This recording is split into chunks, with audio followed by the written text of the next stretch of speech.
Oke, bismillahirrahmanirrahim. Terima kasih sebelumnya kepada MC Mbak Naba ya.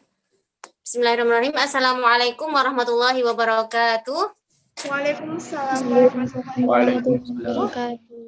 Innal hamdalillah nahmadu wa nasta'in wa nastaghfiruh wa na'udzu billahi min shururi anfusina wa min sayyiati a'malina. May yahdihillahu fala mudilla lahu wa may yudlil fala hadiyalah.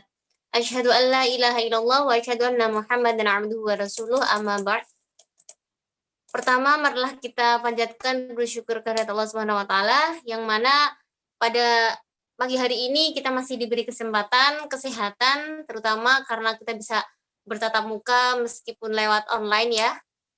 Alhamdulillahirabbil alamin. Kemudian shalawat dan salam tak lupa kita sanjungkan kepada junjungan kita, suri tauladan kita Nabi Agung Nabi Muhammad sallallahu alaihi wasallam yang kita tunggu syafaatnya di yaumul qiyamah nanti. Amin amin ya rabbal alamin. Oke, pada kesempatan kali ini saya sebagai moderator. Sebelumnya ini Bapak Robert sudah masuk belum ya? Muti coba dicek Bapak Robert, Pak Huda mungkin. Pak Robert sudah masuk, Mbak? Sudah. Mana Bapak? Bapak. Oke. Bismillahirrahmanirrahim. Saya mulai dulu membacakan CV untuk Bapak Robert karena kita kesempatan kali ini akan ada dua pemateri. Yang pertama adalah Bapak Robert, kemudian Bapak Robert Nasrullah Al-Hafiz. Yang kedua adalah Bapak Nurul Huda MPD. Oke, yang pertama mungkin untuk CV saya bacakan CV Bapak Robert. Bentar. Oke, Bapak Robert Nasrullah atau biasa dipanggil Bapak Robert. Beliau adalah pendiri divisi kaligrafi di UKM Al Mizan pada tahun 2000 gitu. Kemudian beliau juga merupakan koordinator pertama kali di divisi kaligrafi gitu. Jadi beliau tuh sepuh dan sebagai panutan kita gitu. Kemudian beliau juga lahir di Daha Utara pada tanggal 13 Februari 1977. Beliau juga merupakan alumni dari Universitas Kalijaga di Fakultas Tarbiyah dan dari Fakultas Ilmu Seni Rupa UST Yogyakarta. Beliau juga sekarang sebagai kaligrafer, qori juga, kemudian pembimbing di tahfidz kaligrafi, tahfidz Al-Mizan juga. Kemudian beliau sekarang juga masih sibuk di penjurian atau pelatihan kaligrafi untuk persiapan MTQ nasional tahun 2020 ini. Gitu, dan prestasi beliau sangat banyak sekali, terutama pada pameran atau exhibition beliau sudah sampai internasional itu. Segitu aja mungkin untuk kurikulum vitae dari Bapak Robert. Mungkin Bapak bisa langsung menyampaikan materi pada pagi hari ini. Monggo Bapak. Oke, saya persilahkan Bapak. Ya. Oke. Oh ya. Assalamualaikum warahmatullahi wabarakatuh. Waalaikumsalam warahmatullahi wabarakatuh. 'Allama bil qalam, 'allamal insana ma lam ya'lam. Wassalatu wassalamu ala nabiyyina Muhammad wa ala alihi wa ashabihi wa man tabi'ahum bi ihsanin ila yaumiddin. Yang saya hormati teman-teman pengurus divisi kaligrafi Jam'iyatul Qurra wal Hufat Al-Mizan UIN Sunan Kalijaga, segenap pengurus harian, saudara saya pemateri Pak Huda, kemudian moderator Assalamualaikum. Ustazah Syarifah yang Masya kelihatan Allah. tambah cantik pagi ini. Masya Allah. Terima kasih. Dan seluruh peserta kegiatan pagi hari ini, semoga kita mendapatkan sehat, keselamatan, keberkahan, dan terutama selalu semangat dalam berorganisasi di Al-Mizan dan semangat untuk berkarya kaligrafi. Alhamdulillah, saya sangat senang dengan kegiatan ini. Semoga keadaan pandemi ini tidak menjadi halangan kita untuk berkaligrafi, baik dalam latihan rutin, diskusi, kegiatan pameran online, dan lain-lain. Kita bisa beraktivitas dalam banyak kegiatan tanpa terhalangi oleh COVID-19 ini. Sebelumnya terima kasih kepada panitia yang telah mengajak kami untuk bergabung dalam kegiatan yang sungguh sangat luar biasa ini. Eksistensi kaligrafi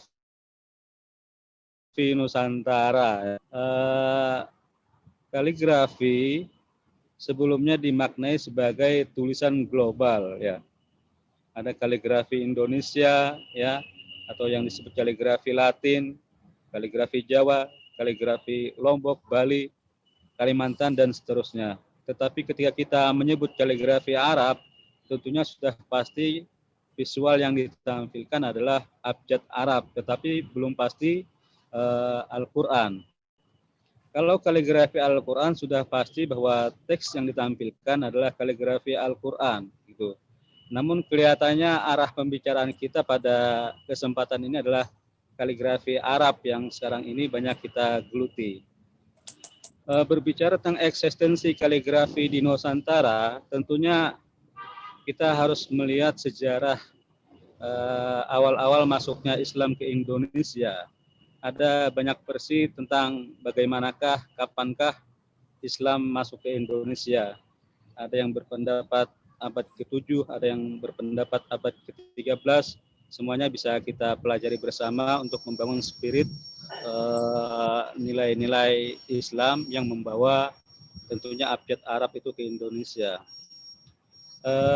Secara tidak langsung bahwa kehadiran para pendakwah Islam di Indonesia itu mentransformasikan nilai-nilai kaligrafi dalam banyak kegiatan. Misalnya kegiatan perdagangan, ya, merek-merek perdagangan, bahasa-bahasa dalam perdagangan, simbol-simbol yang dipakai tentunya ada abjad-abjad Arab yang ditampilkan. Kemudian secara artefak atau benda yang dikenali lebih awal di Indonesia, kita bisa melihat di berbagai catatan sejarah, diantaranya adalah tulisan Arab Kufi pada nisan atau makam Fatimah binti Maimun di Gresik, ya, sekitar abad ke-10 begitu. Kemudian dakwah Islam terus berkembang pada saat Wali Songo masuk ke Nusantara ini, terus berkembang tentunya dengan berbagai bahasa-bahasa lisan dan dilengkapi tulisan-tulisan sederhana untuk menjadi gerakan budaya atau transformasi nilai-nilai tauhid di masyarakat kala itu. Kemudian dilanjutkan oleh para ulama kita yang sangat aktif menulis manuskrip berupa kitab suci atau pelajaran-pelajaran agama, syair-syair, wafak-wafak, bahkan dalam bentuk tulisan Arab. Kemudian terus berkembang sehingga kehadiran pesantren-pesantren menjadi tonggak perkembangan kaligrafi Arab di Indonesia, di mana kegiatan santri mengaji di pesantren selalu menggunakan tulisan Arab sebagai media belajar mereka, baik dalam menulis kembali catatan-catatan kiainya atau mensyarah kitab atau mencatat berbagai terjemahan-terjemahan, keterangan-keterangan dari ajaran pokok yang diajarkan di pesantren.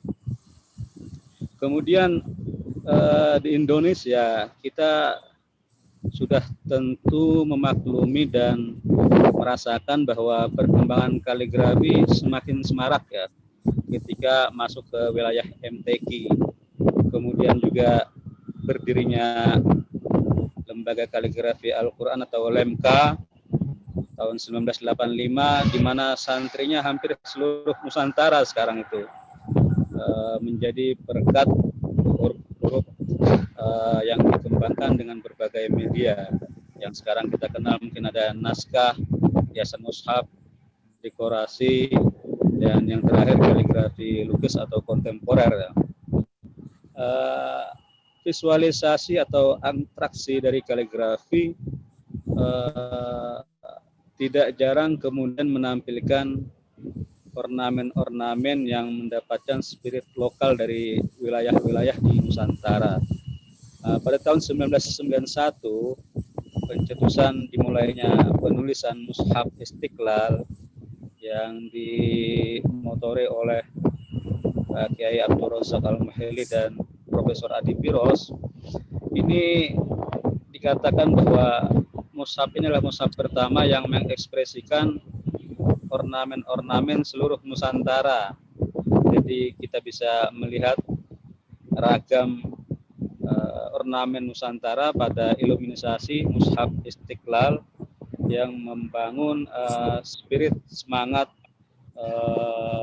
lokality yang ada di Nusantara ini.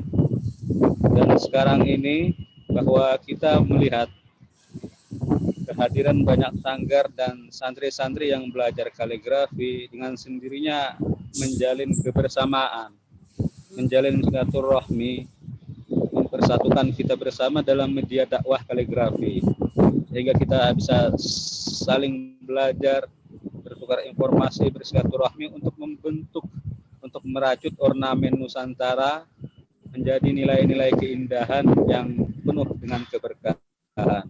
Jadi saya kira ekspresi terpenting dari perkembangan seni kaligrafi Nusantara adalah bagaimana kemudian bentuk-bentuk huruf dari naskhi, sulusi, farisi, reki, kufi, diwani, diwani jali sampai kaligrafi kontemporer itu telah menjadi media silaturahmi yang luar biasa bagi kita kaligrafi Nusantara.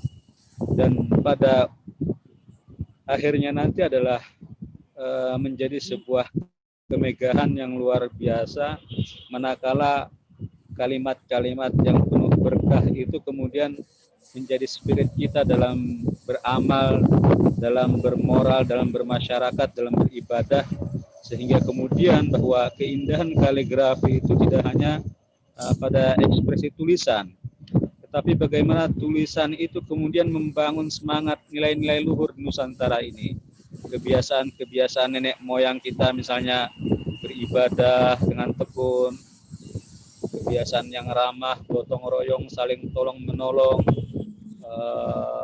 berjuang bersama, spirit perjuangan pahlawan kita, itulah yang kemudian kita harapkan bahwa kemegahan dari kaligrafi Nusantara ini bisa membangun nilai-nilai moral di masyarakat.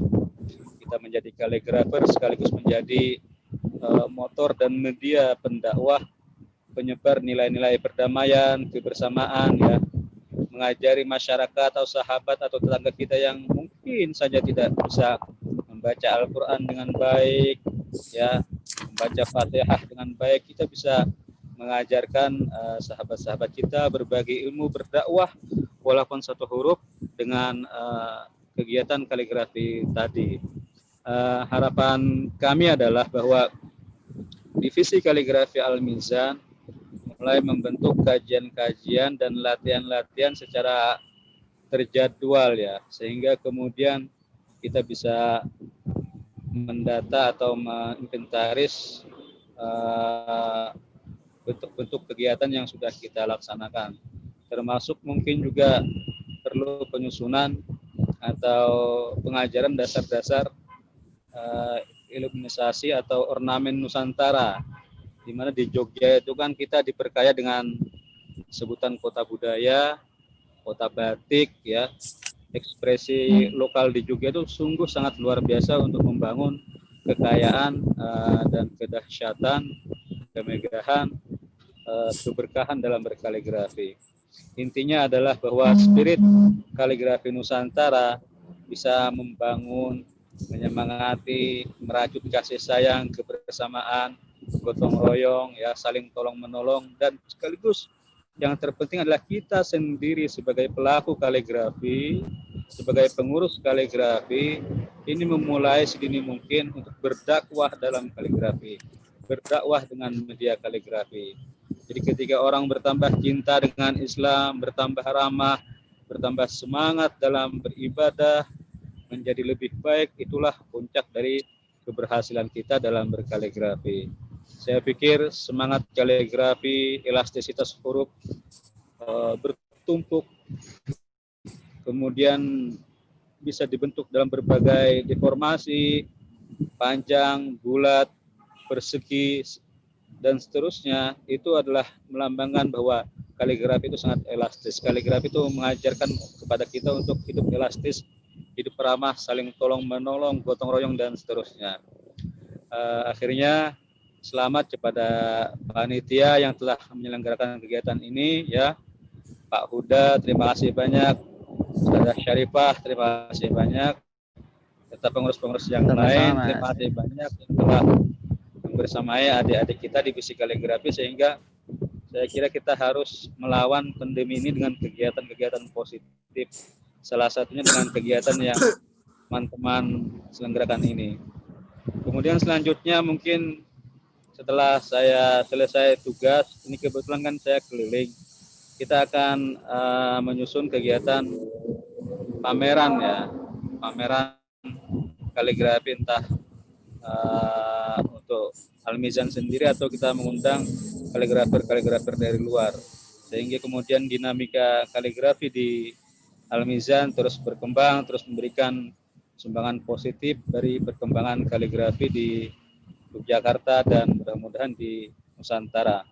Semoga kegiatan yang diadakan ini menjadi amal soleh penuh berkah, teman-teman diberi sehat, kita semua diberi kuat, dan mudah-mudahan seperti doa kita kemarin di Tebing Briksi bersama 17 sanggar kaligrafi bahwa keadaan segera membaik, pandemi segera berakhir. Amin ya rabbal alamin. Demikian yang saya bisa sampaikan. Banyak kekurangan mohon maaf. Terima kasih sekali lagi. Semangat. Saya sekarang sedang di Bandung, Pak Huda. Masya Allah. Terima kasih. Demikian. Assalamualaikum warahmatullahi wabarakatuh. Waalaikumsalam warahmatullahi wabarakatuh. Sehat selalu Mas Robert. Oke, Masya Allah. Terima kasih kepada Bapak Robert. Masya Allah, luar biasa ya. Ini sepertinya sedang keliling Indonesia ini Bapak. Kemarin habis dari Jabar ya, kemudian ke Kepri. Sekarang sudah di Bandung aja, Masya Allah. Semoga sehat selalu ya Bapak. Amin. Amin ya. Dan saya tuh selalu terinspirasi kepada beliau karena beliau tuh semangatnya luar biasa dan dimanapun berdakwah seperti itu. Oke, untuk selanjutnya pemateri saya persilahkan untuk pemateri kedua ini yaitu oleh Bapak Huda. Saya bacakan untuk kurikulum vitae-nya. Bapak Huda ini nama lengkapnya yaitu Bapak Nur Huda, kemudian tempat tanggal lahirnya Karanganyar, 26 Oktober 1982. Alamat aslinya atau tempat lahir itu Kentungan RT 03 RW 48 Condong Catur, Depok, Sleman, Yogyakarta. Oh, ini alamat yang di Jogja. Gitu, mungkin nanti bisa main ke tempat Pak Huda juga, kita silaturahim gitu ya. Kemudian ini alamat KTP ya Bapak? Alamat KTP. Alamat sekarang. Oke, alamat sekarang itu di Jalan Kakap 1 nomor 21, Perumahan Minomartani, Ngaglik, Sleman, Yogyakarta. Nomor HP-nya 085 626 35571. Kemudian Bapak Nur Huda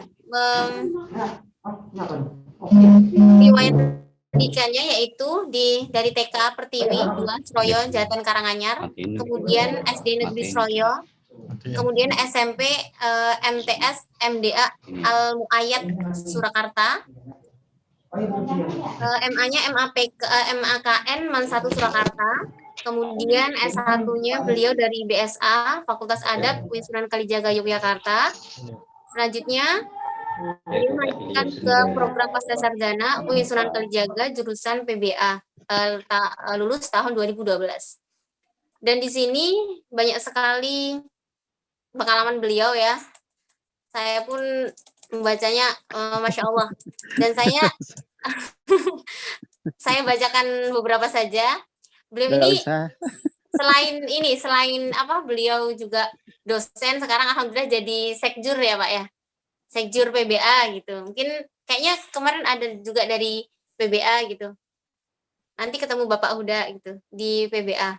Nah, di sini ada juara-juara perlombaan.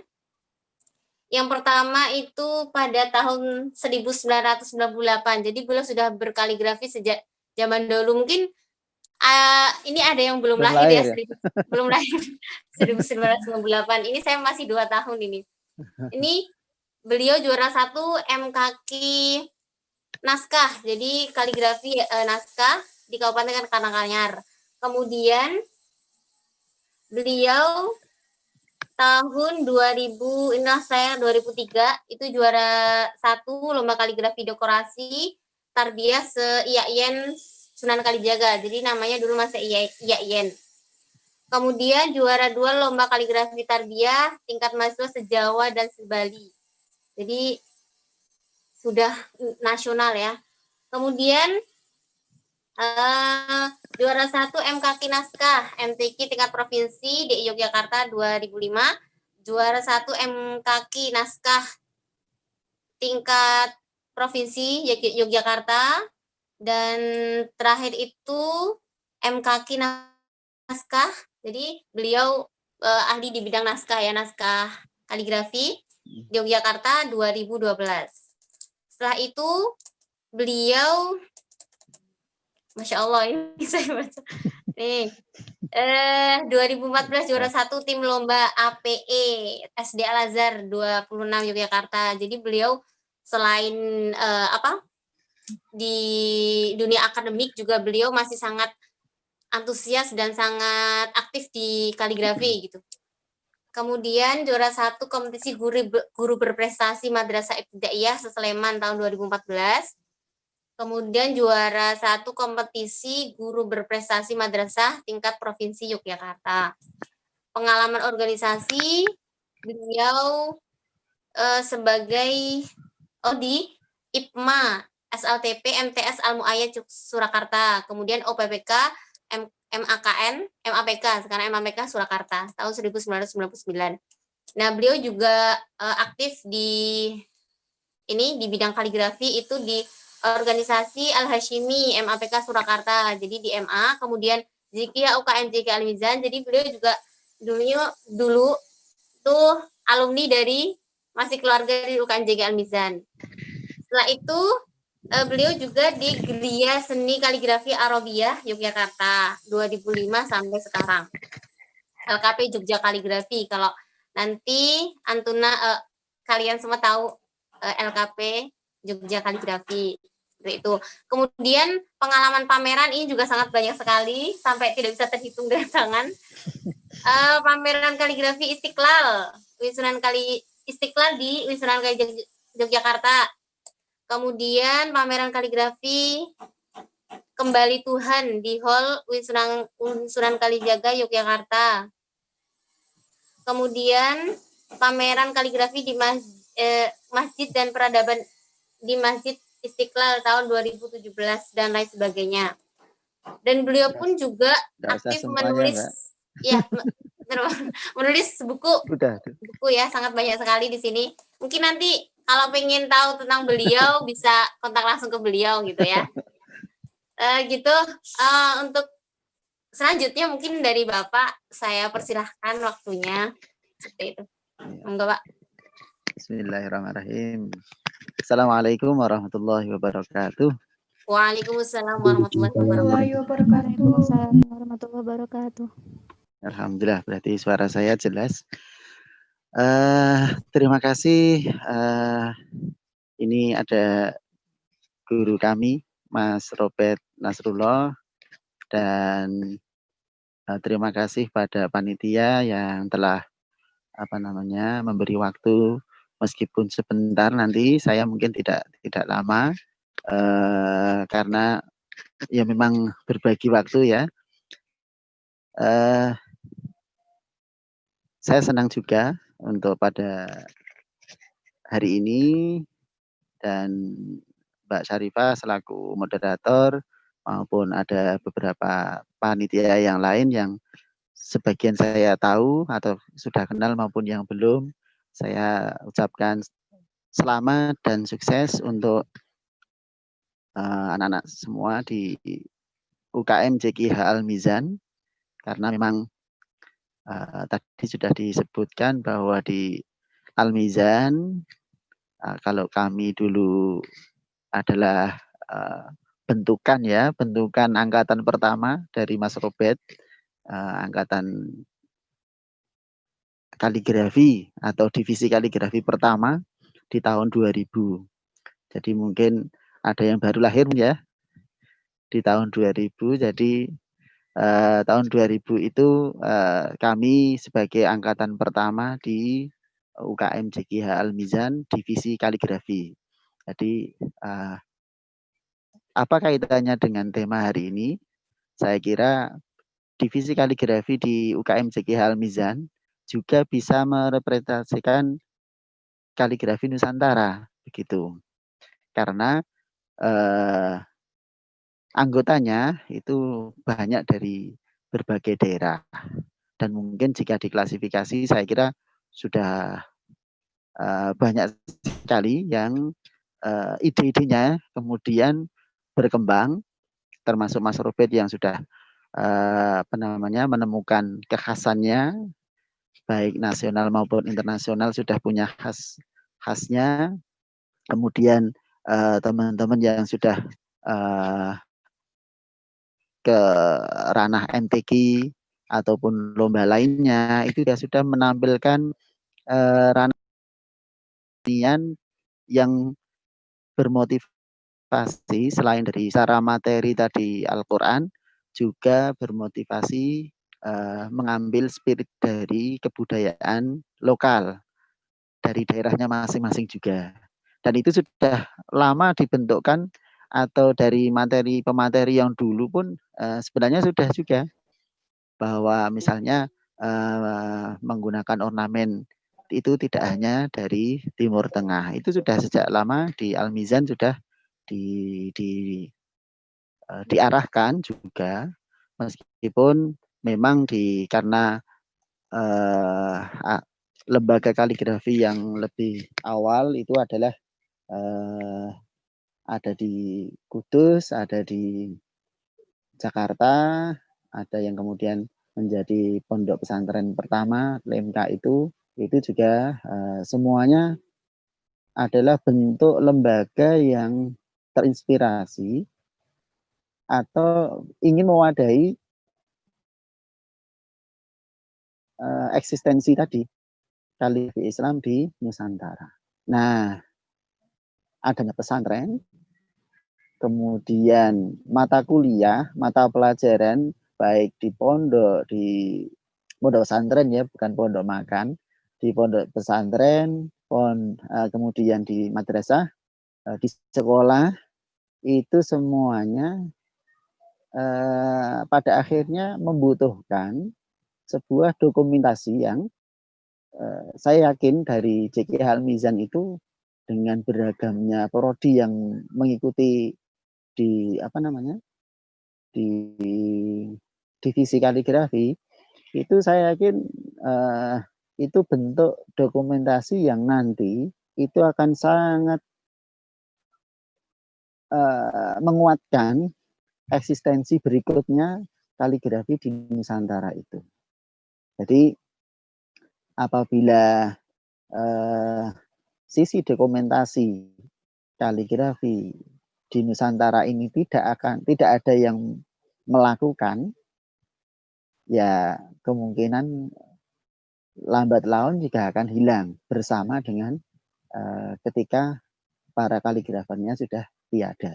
Nah, tentunya ini bisa menjadi tadi saya melanjutkan apa yang disampaikan oleh Ustaz Robert Nasrullah tadi, bahwa di eksistensi ini baik secara sejarah di Indonesia maupun perkembangannya sampai hari ini di per-MT-kian itu cukup dinamis dan sudah diciptakan bagaimana bisa dinamis.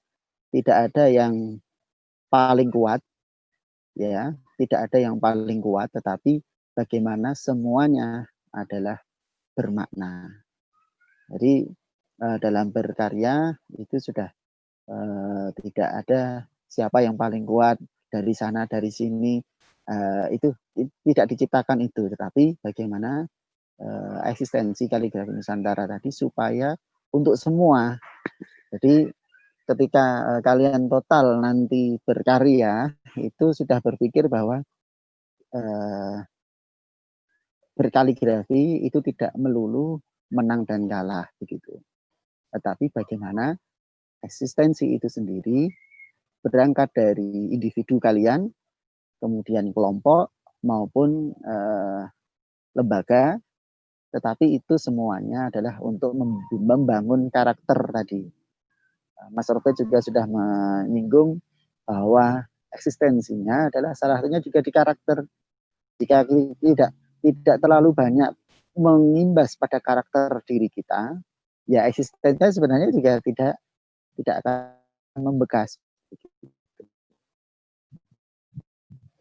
Jadi pertama tadi adalah dokumentasi, yang kedua adalah spiritnya dari berkaligrafi itu. Terus mungkin yang terakhir saya kira adalah bagaimana kita dalam berkaligrafi ini itu bisa menjadi bagian dari, kalau bahasa tertingginya memang bisa ke ranah filsafat begitu. Dalam arti secara dasarnya bahwa kita berkaligrafi sungguhnya juga mengarahkan kita berpikir, ya. Kita berpikir untuk banyak hal. Jadi ketika mau menentukan sebuah karya, disitulah kita sebenarnya berpikir gitu loh, berfilsafat juga. Nah, tetapi bagaimana itu divisualkan dalam bentuk yang seimbang, kemudian dipandang kuat dan berisi begitu. Jadi kalau kaligrafi sebagai seni saya kira sudah cukup meluas. Kaligrafi sebagai ilmu, nah ini adalah dokumentasi. Jadi kaligrafi sebagai ilmu, dokumentasinya adalah harus diciptakan. Dari siapa? Dari individu senimannya, bisa dari akademisi, dan saat ini tentang dokumentasi kaligrafi dalam bentuk buku, jurnal, dan jurnal ilmiah, ya, atau penelitian itu sudah cukup banyak. Dan ini sangat membanggakan. Apalagi ketika kami berusaha mengumpulkan dari skripsi, tesis, bahkan ada juga yang disertasi tentang kajian kaligrafi, itu sudah ratusan gitu. Jadi imbas atau efek dari kita berfilsafat secara sederhana tadi di dalam berkaligrafi, mudah-mudahan bisa menguatkan bahwa eksistensi kaligrafi di Nusantara itu perlu didukung dengan adanya laku-laku ilmiah yang itu juga akan tercatat sebagai eksistensi itu sendiri, gitu. Jadi bagi yang kesulitan dalam berlatih menulis khot misalnya ya, itu jangan berkecil hati, ambil bagian saja dalam ranah penelitiannya, dalam ranah menulisnya. Semuanya itu adalah bekal. Kajian yang ada di Nusantara, bila kita menilik ke buku referensi orang luar Indonesia, seperti Said Hussein Nasr, Ismail Roji Al-Faruqi, kemudian ada lagi di beberapa literatur yang mereka itu membuat ensiklopedi kaligrafi, kajian kaligrafi. Tapi apakah mereka itu sebagai orang khotot yang selalu menulis seperti halnya orang yang lagi belajar kemudian lomba seperti itu? Tidak. Kajian dokumentasi dalam hasil yang mereka lakukan itu sangat diperlukan karena tadi ranah kita mau tidak mau kita akan bertemu dengan masyarakat di KKN, minimal di KKN-nya nanti. Jika tidak, ya mungkin saat ini pun kalian ada juga yang sudah mengabdi di sekolah atau di PPA atau TPI, dan itu semuanya tidak akan jauh dari menulis Al-Quran, khot, dan itu selalu membutuhkan.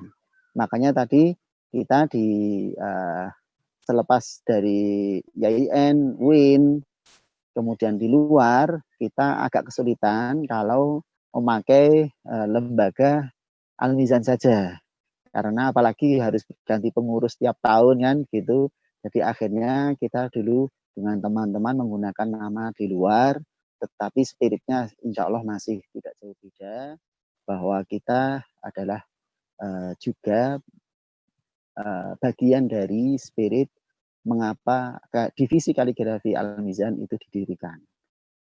Nah, saya yakin apalagi Ustadz Robert sampai saat ini alhamdulillah masih membersamai kita semua, dan saya diamanai juga di UIN Cuka sejak 2015, bertemu dengan ya salah satunya juga Mbak Syarifah dan Mas siapa itu Mas Bahrul dan yang masih ada di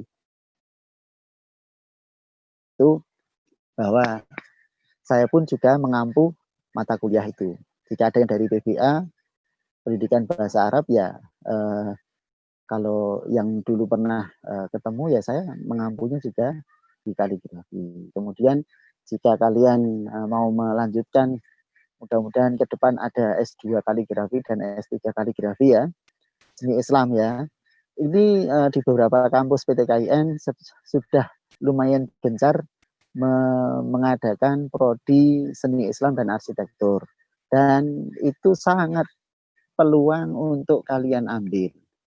Karena S2 kaligrafi, misalnya di PTKIN atau PTKI S ya, itu membutuhkan dosen kaligrafi, tidak ada lulusan S2 kaligrafi di Indonesia ini. Padahal formasinya dosen kaligrafi. Lalu berangkatnya dari mana? Ya karena kalau pernah belajar, pernah jadi juara, ya pasti akan dilirik, oh ya itu. Jadi mudah-mudahan ya UIN Jogja, UIN kita, UIN Sunan Kalijaga ke depan mudah-mudahan berani untuk ambil bagian mendirikan prodi S2 dan S3 seni Islam, salah satunya di dalamnya nanti pengkaji atau doktor atau magister kaligrafi ini. Karena saya yakin jika itu terpadu ranah spiritnya tadi, dokumentasinya juga itu nanti akan menjadi sesuatu yang kuat. Jadi tidak hanya untuk kemarin, tidak hanya untuk hari ini, tetapi untuk jangka yang lebih lama. Dan itu salah satunya dari lembaga adik-adik semua, yaitu di Cikihah Al-Mizan. Nah, itu saja yang bisa saya sampaikan. Saya jam 11 mungkin juga mohon maaf tidak bisa membersamai sampai selesai. Nanti kalau ada pertanyaan dan lain-lain, saya sudah mempercayakan Mbak Syarifah, karena Mbak Syarifah juga pernah sampai saat ini juga sering masih komunikasi. Tapi yang paling penting untuk sebagai closing saya adalah bahwa berkaligrafi atau eksistensi kaligrafi Nusantara ini itu ada di tangan kalian juga, adalah apalagi di Jogja, salah satunya adalah selain di berkarya dan mau tadi membuat kajian serta dokumentasi dan kebermanfaatannya tidak hanya untuk diri sendiri, tetapi bisa untuk masyarakat yang insya Allah UIN selalu melekat dianggap bisa kaligrafi semua mahasiswanya. Nah, itu jadi mudah-mudahan jadi motivasi tetap bisa berkarya. Terima kasih Mbak Syarifah. Mungkin terlalu panjang dari yang saya sampaikan karena saya tahu nanti tidak bisa sampai akhir, jadi mungkin saya agak bercerita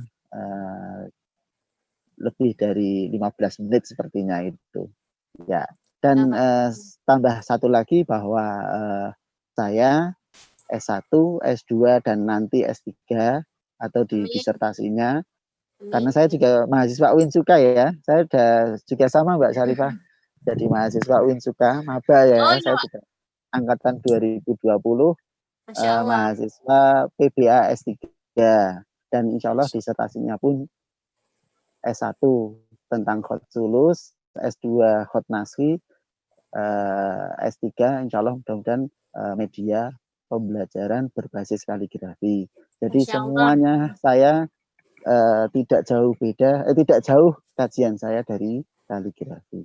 Ya, Pak. Semoga dilancarkan. Amin. Ya.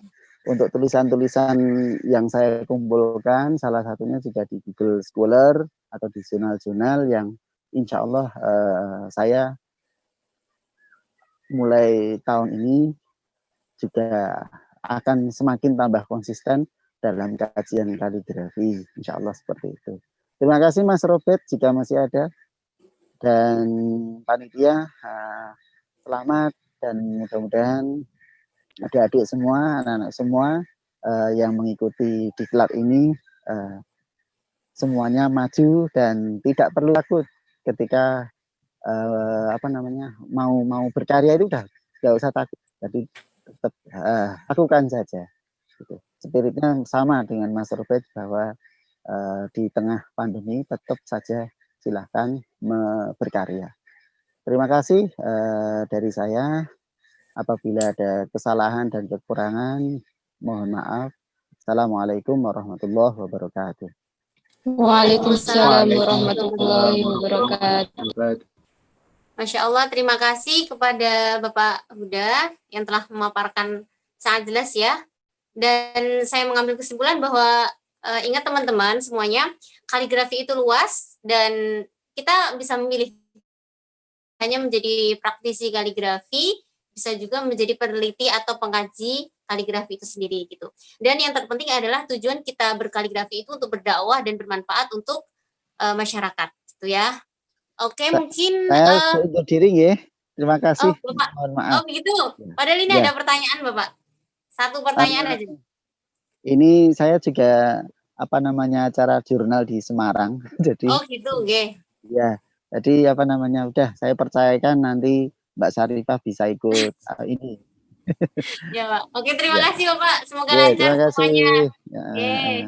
Assalamualaikum warahmatullahi wabarakatuh. Waalaikumsalam warahmatullahi wabarakatuh. Oke.